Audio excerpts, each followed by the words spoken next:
Rajini sir வீட்டில் நடக்கிற matter போயிட்டு போது, என்ன ரஜினி விளையாட்டுத்தனமாக நீ பேசிகிட்டு இருக்க, இன்னைக்கு இந்த தகவல் சொன்னோன்னு எனக்கே ஷாக்காக இருக்குது. உன்னை இந்த அளவுக்கு வளர்த்து விட்டது நீ எல்லாத்துக்கும் பண்ணிட்டப்பா, வீட்டுக்கு பண்ணிட்ட, ஒய்ஃபுக்கு பசங்களுக்கு பண்ணிட்ட, எல்லாமே பண்ணிட்டப்பா. ஆனால் உன்னை இந்த அளவுக்கு உயர்த்தி விட்டது யார்? உன்னுடைய ரசிகர்கள், உன்னை விரும்புகிற மக்கள். அவர்கள் இது வந்து அக்செப்ட் பண்ண மாட்டாங்க. என்னாலே அக்செப்ட் பண்ண முடியல.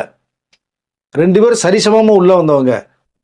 இன்னைக்கு நீ ஹீரோ நான் ஹீரோ பண்ணிட்டு இருக்கோம். என்னாலேயே ஜீரணிச்சுக்க முடியல. கேள்விப்பட்டு ஓடி வந்திருக்கேன். ரசிகர்கள் கேள்விப்பட்டா என்ன ஆகும்? நீ போய் தான் பாரு, இந்த பாய்ஸ் கடைன்னு உண்டு இல்லைன்னு பண்ணிடுவாங்க. வந்து அந்த எண்ணத்தை தயவுசெய்து மாற்று. ஏன் அந்த திடீர்னு உனக்கு இந்த எண்ணம் வந்து ரொம்ப சில விளக்கங்கள் சொல்கிறார். இல்லை, நான் மனைவியை தேடி போய் கொஞ்சம் போதும், இந்த வாழ்க்கை போதும், அடுத்த இடத்துக்கு போகலான்னு விரும்புகிறேன்.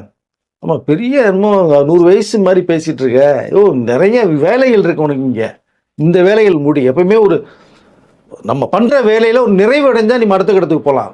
இன்னும் செய்ய வேண்டிய வேலைகள் நிறைய நீங்கள் இருக்குது, பாக்கி இருக்குது. அதை முடிச்சுட்டு வேணா அப்படி டிசைட் பண்ணுவோம். இப்போ இந்த எண்ணத்துலேருந்து நீ வெளில வந்துடு. அப்போ பசங்களுக்கு கல்யாணம் ஆகல அந்த நேரத்தில். ஆமாம்.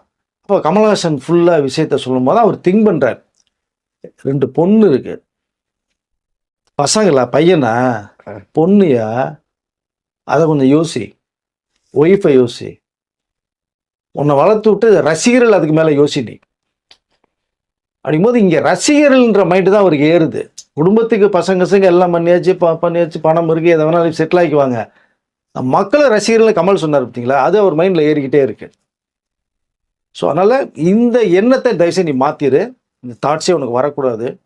தொடர்ந்து நீ படம் பண்ணு அப்படின்னு கமல்ஹாசன் ஃபுல்லாக ரஜினி சாருக்கு எக்ஸ்பிளைன் பண்ணி அந்த எண்ணத்துலேருந்து கொஞ்சம் சேஞ்சஸ் பண்ணுற அளவுக்கு ஒரு விஷயத்த சொல்லி, ஏன்னா எல்லா பேருமே அறிவாளிகள்னா கூட சில தெரியாத விஷயங்கள் இருக்கும் நிறைய பேருக்கு. அதை எடுத்து சொல்கிறார் கமல். அங்கே தான் அவருக்கும் கமலுக்கும் உள்ள நட்பு அங்கே தான் ரொம்ப ஆழமாக ரஜினி சாரே உணர்ந்தார். இதை என்னுடைய சீனியரு, எதுவாக இருந்தாலும் நம்ம டிஸ்கஷன் பண்ணுறோம். அப்படிங்கும்போது இதற்கப்புறம் வந்து ரஜினி சாரை வந்து ஒரு முடிவை மாற்றுறாரு.